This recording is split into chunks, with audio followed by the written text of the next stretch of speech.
Hi, this is Lee Jasper on Black Visions TV. We're here outside the US Embassy today at a demonstration that has been held in support of the Trayvon Martin family. Trayvon Martin, a 17-year-old young black boy that was shot to death going to the shop for Skittles and a cold drink. George Zimmerman, his killer, was recently tried in the federal courts of Florida and last week was acquitted under the Stand Your Ground legislation enacted in that particular US state. The Stand Your Ground legislation is a license to kill. George Zimmerman, we believe, was guilty of Trayvon's murder, and we're outside here responding to a call from Trayvon's parents for cities around the world to lobby their US embassies to put pressure on them to file civil rights charges against George Zimmerman. So that's what we're doing here today, and we hope to march from here in a little while to go to 10 Downing Street, where our next set of demands are around a public inquiry into all of the allegations that the Metropolitan Police sought to smear and actively target Dwayne Brooks, Doreen Lawrence, Neville Lawrence, their family and all of their supporters. So whether it's in the US or whether it's in the UK, we're fighting racism abroad and racism at home. And this is Lee Jasper outside the US Embassy for Black Vision TV. Peace.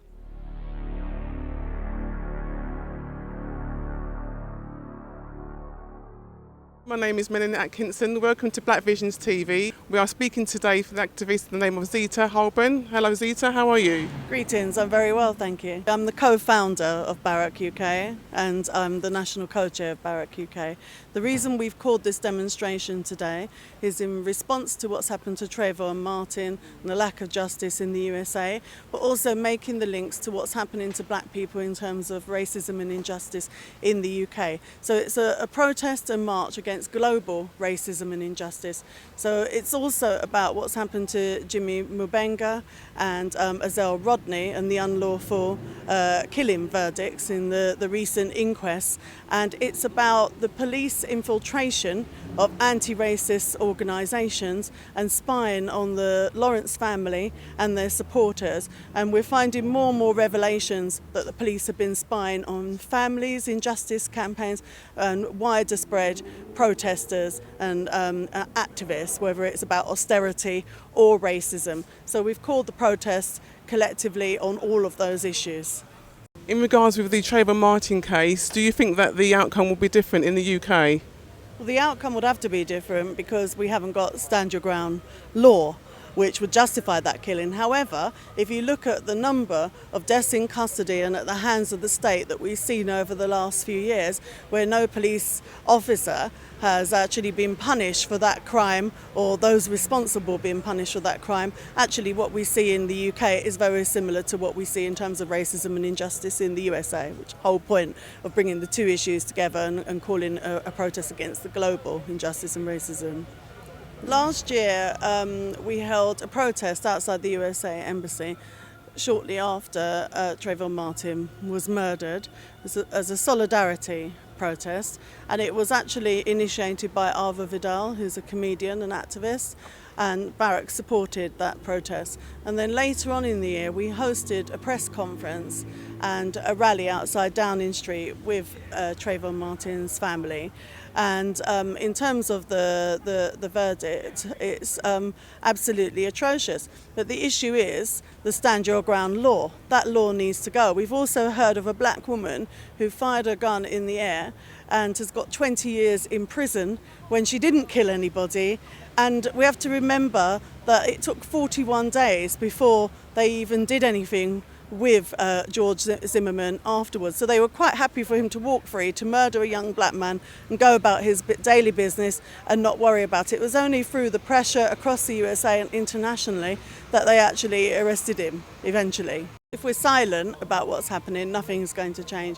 If we speak out, we protest, we express our anger, we challenge what's happening, then yes, there can be change. And actually going out and protesting and holding a march has to be done in conjunction with wider action, which is about a broader campaign against what's happening, and that's supporting the individual families, and it's campaigning around the general issues, One of the things we're calling for today is a truly independent public inquiry into the allegations of police infiltration and spying. So that needs to be achieved today, and we hope that, by giving solidarity to the USA, yes, the USA is much larger than us, that it will send a positive message that people care about these issues around the world, and it will join us up in some ways. Any of those there. He dedicated technology. Those people are trying to kill us.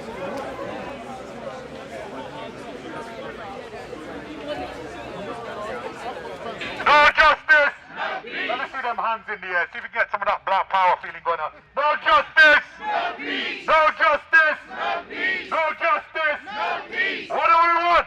Justice! When do we want it? Now! What do we want? Justice! When do we want it? Now! What do we want?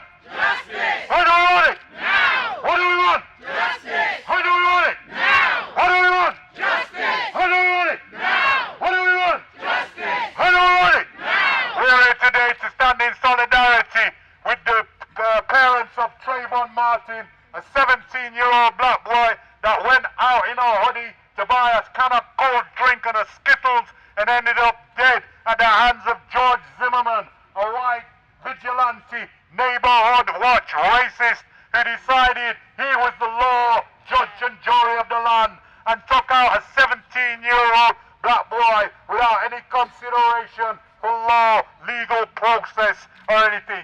We understand that the American judicial system is infested with institutionalized racism, is incapable of producing justice, and therefore has produced a perverse judgment in acquitting George Zimmerman, who signed a book deal for $750,000 yesterday, proving that in America, crime does pay. No justice! No peace! No justice! No peace! No justice! No peace! We saw President Obama give warm words to the Trayvon Martin family when he spoke about the everyday racism that black people face.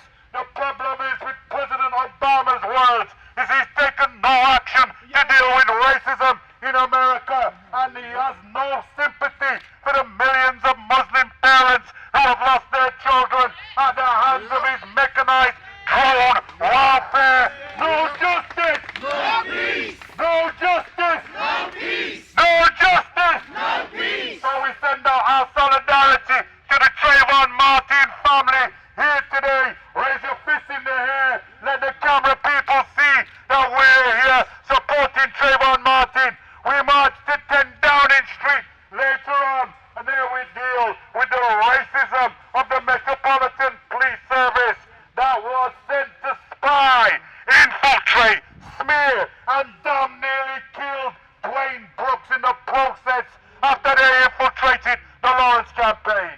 We've just had the unlawful killing verdicts of Azel Rodney, the unlawful killing verdict of Jimmy Mabenga, died on a plane while the GS4 security goon squad strapped him down and killed him on that plane. So we know about racism in the US, and it's the same double-headed, evil, hydra, tentacled racism that we see here in the UK. So whether it's in the US, and some people have said to us, why are you outside the US Embassy? That's got nothing to do with us. And I say the project of neoliberalism and racism is a global project. You can't fight it in one country. Everybody has to unite.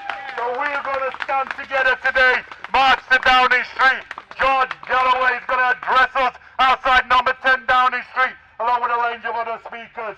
But today, we're here in solidarity. No justice! No peace! No justice! No peace! No justice! No peace! I want to thank people for coming here today and showing solidarity for Trayvon Martin and his family still seeking justice in this racist system that we have, not just in America, but also in this country. And Lee's highlighted some of the appalling cases that basically, when you hear them, rip out your heart. Yeah, that people are suffering day in, day out. I've been on many of the marches with the families, the United Friends and Families Justice marches to Downing Street, year after year, demanding justice for people that have been killed in custody. But I want to also highlight the racism, the institutionalised racism that prevalent in our society, not just with the killings that our people are facing and the injustice when they don't get justice after those killings have taken place. Because we want to say, not just that we want the killings to stop and we want justice now, but also we want people to look at some of the disproportionate effects on our communities that we're suffering at the moment under austerity. I, as part of the National Steering Committee for Barac, Black Activists Rising Against the Cuts, concentrate on mobilising the black communities to understand the threats that we face and try and get them to link up with trade unions and active anti-cuts campaigns. Because what we also find when we look at the statistics on black women in particular around the cuts, we find that black women themselves are concentrating in their lowest paid, most precarious contracts, part-time work, in local government where the cuts are hitting hardest. And actually, black women in this country right now, for people to know, are 3 times more likely to be unemployed than white women counterparts. That's shocking statistics. 1 in 14 black women unemployed who are seeking employment, whereas 1 in 4 white women. So it's shocking figures. And if you'd also look at the figures of the workforces that are being hit with redundancies and cuts in the public services, there were surveys done with local councils. 17 local boroughs in London responded to that survey. Out of the 17, 13 boroughs disproportionately were making black women and black people redundant more than their white counterparts. Some of the figures are shocking. In one local authority, 31% of the workforce were black workers, yet 63% of the redundancies were black workers. In one borough, there was something like 5% of the workforce, and yet 30% of the redundancies were black workers. So we need to challenge not just the cuts, but we also need to challenge the disproportionate effect it's having on our communities. As part of the campaign, I want people to get involved in Barac. I want people to get involved in the MLK 50 this year, 50th anniversary of Martin Luther King's speech.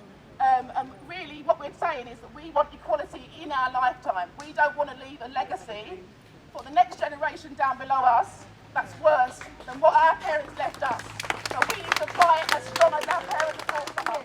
Now, if people are not feeling angry enough, let me share this piece of information. If this is not going to make you angry, I don't know what will.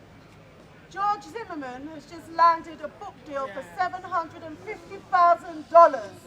This man has murdered a young black boy and is making money. He's creating a profit. He's going to be living in comfort, for the rest of his life. How disgraceful is that? Big boo. I think that deserves a big